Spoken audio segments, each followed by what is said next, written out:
nakatutok pa rin po kayo sa Good Morning Kapatid.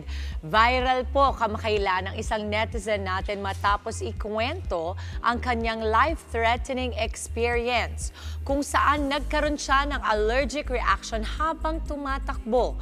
Ano nga ba ang sanhi nito? Pag-uusapan natin yan kasama ang ating favorite resident morning doctor na si Doc Richard. Good morning, Doc! Good morning, Good Mommy morning. Dims! Happy weekend! Happy weekend! Happy weekend! And good morning din po sa ating mga kapatid. Nako, Mommy Dims, marami talaga tayong mga kapatid na hindi ganoon ka-aware sa dangers na dulot ng allergies. Kaya naman po, para ikuwento sa atin ang kanyang karanasan, kasama natin mismo ang tao sa likod ng viral post, ang entrepreneur na si Maria Luis Ragojo. Good morning, Luis! Good morning. Good morning. Welcome to the show. Yes. Very, very important mapag-usapan to. Oo, at para naman ipaliwanag kung ano nga ba ang naranasan ni Luis, makakasama natin muli ang emergency medicine specialist na si Dr. Samina Kosirkan. Good morning, Doc Sam. Good morning! Good morning, Doc Sam. Ay, umpisahan na natin, Mommy Dims, no? Kay Luis muna. Luis, maaari mo bang ikwento sa amin kung paano nagsimula ang iyong allergic reaction or anaphylaxis? Ano yung mga sintomas na naramdaman mo? Nag-start po siya, Doc, nung nagja-jog kami. Parang naka-feel ako na may makate. Tapos, nung...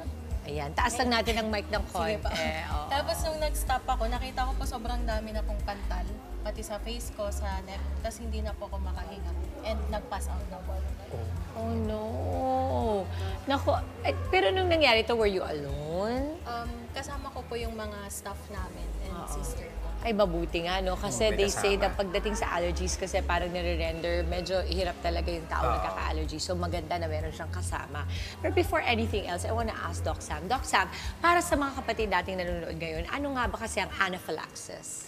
So, ang anaphylaxis po ay isang medical emergency kung saan ang isang pasyente ay nagkakaroon ng severe allergic reaction na maaaring maging fatal or nakamamatay. Okay.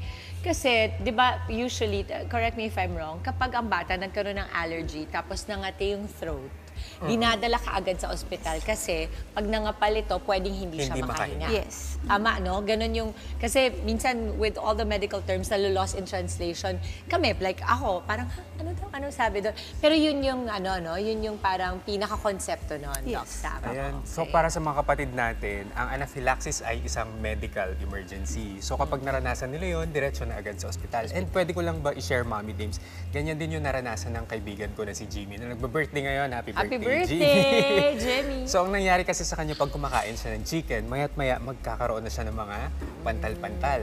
Kaya minsan mahihirapan huminga. Kaya naman, Doc Sam, ano yung mga sanhi o posibleng triggers ng anaphylaxis? So, maraming pwedeng mag-trigger ng anaphylactic reaction, no? Number one, very common is food. So, pagkain, peanuts, seafood, shellfish, no? Number two is mga gamot. So, kaya iniiwasan natin mag-self-medicate kasi pwede magkaroon tayo ng reaction na hindi natin gusto. And then, pwede ring maging sanhi ng anaphylaxis ang kagat ng insekto, like katulad ng bubuyog.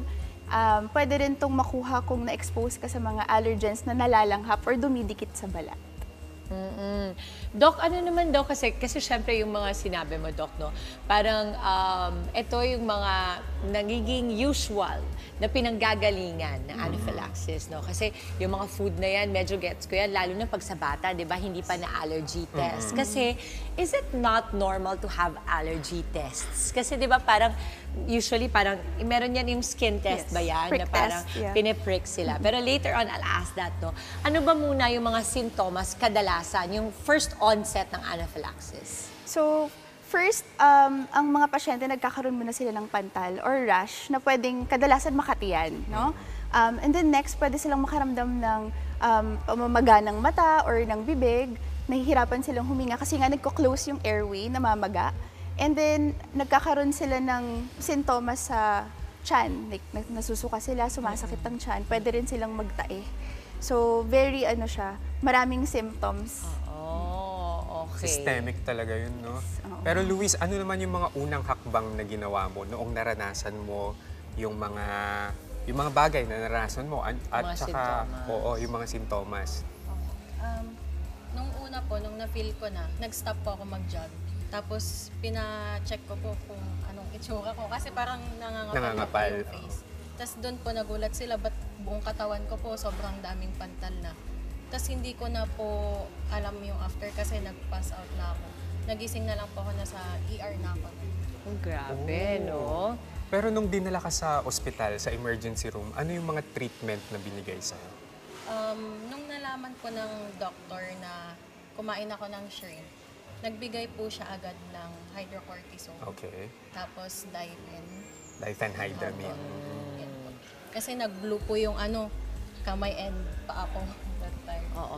So, okay, ganito kasi, si Luis noon tumatakbo, you won't know it kasi you think you're doing something healthy for yourself. So, I could imagine yung parang thinking mo na, ano ba yan? Parang tumatakbo nga ako to be healthy, tapos bigla-bigla akong kailangan dalhin sa ospital. So, medyo may disconnect doon ng konti, di ba?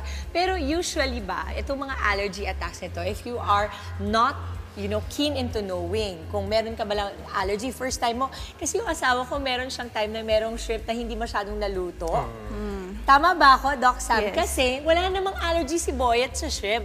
For some weird reason, dalawa, pareho kami ng kinain. Pero yung sa akin kasi, sauteed, yung sa kanya, grilled. So, hindi masyadong naluto yung kanya. Aba, ganyan ang nangyari sa kanya. So, for people who would experience it for the first time, tapos medyo kinatandaan na ba? Yung parang hindi mo na maiisip na, my God, magkaka-allergy pa pala ako. Ang tanda ko na, ano yung mga first steps dapat na gawin sa isang taong inaatake ng anaphylaxis? Okay, since it's a medical emergency, you really have to bring the patient to the nearest hospital kasi kailangan ma-injectan siya agad ng gamot, no? And then, number 2 is kailangan ma-decontaminate mo siya agad. Ma-decontaminate mo siya agad sa mga possible triggers. And then, huwag niyo pong papasokahin yung patient kasi pwedeng mapunta sa baga nila yung kung ano man yung nakain nila. And then, habang nag-aantay kayo ng ambulansya, pwede niyo sila, kung gising yung patient, pwede niyong bigyan ng anti-allergy medications. And these are over-the-counter, Doc? Yes, over So, the ibig counter. sabihin, is it safe to say na tayong mga karaniwang tao, kunwari, kailangan meron ka rin dalang anti-allergy palagi? Yes. Kasi oo. 'di ba, in the same way na meron kang pangsakit ng ulo, pangsipon, dapat meron kang pang-allergy just in case. Meron kang katapat, kasama, you might just actually save Save their a life. lives. Yes, no? that's true. Okay. Eto, Doc, meron bang gamot for anaphylaxis? Yes, what we give in the hospital is a medication called epinephrine, and we inject that intramuscularly sa patient. No, sa ibang bansa readily available yung mga EpiPens. So it comes in a pen which you can bring with you anywhere. So in case lang magkaroon ka ng anaphylactic reaction, kaya mo mag-inject on your own. At saka ang allergy kasi, Mommy Dims, it can develop anytime. So hindi ibig sabihin na wala kang allergy ngayon, tuloy-tuloy na yan na wala kang allergy. Oo, so pwede kang magkaroon anytime. Eto kay Luis naman, ano yung natutunan mo sa karanasang ito? Yun po, listen to your body. Kasi before, nafe-feel ko na may mga nangangati na yung lips ko. Pero binabaliwala ko po. Nato ako sa pagkakasabi ni Luis, yung Luis is every one of us. Kasi ganyan ako yung parang, ay, okay pa to. Di ba? Okay Parang pa. pati lang. Wala lang to, baka di ba? Oo. Namamagalang yung labi, ganun po. Tapos, yun po, parang wake-up call sa akin na, ay, hindi pala joke ang allergy. Yes. Yun po. Oo. Ito na lang siguro for Doc Sam, no? Meron bang mga ways o paraan para maiwasan ang ma-experience ang anaphylaxis? Actually, like what Doc Val said kanina na it can happen anytime, anywhere, no? Really, kung meron kang known allergies, avoidance is key talaga. You really have to avoid it. Kahit yun sinasabi ni Ma'am na sometimes konting reaction lang, kaya binabaliwala. So there is still a possibility mag-develop into an anaphylactic reaction. And then, you really have to consult an expert. We have allergologists para ma-identify kung ano yung mga allergens ninyo. And yun nga, always bring anti-allergy medications with you anywhere. Treat it as if parang sipon, Yes. sakit ng ulo, sakit ng tiyan. Hindi naman lagi yung sakit ng tiyan, pero meron tayo palaging gamot para doon, di ba?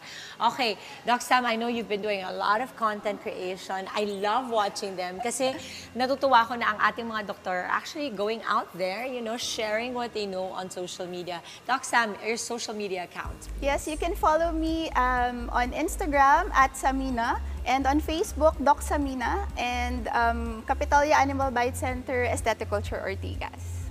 Oo. Kay Luis naman, Luis, i-promote na natin. Oo. Meron po kaming restaurant sa San Juan kung mapadpad San po kayo Juan, La Union. Yes po, La Union. Oh, baka Ibang sa dito San Juan, Luis. Sabi nila, alam mo, napanood ko yung guest nila, si Luis. Sa San Juan ako. San ba dito yun?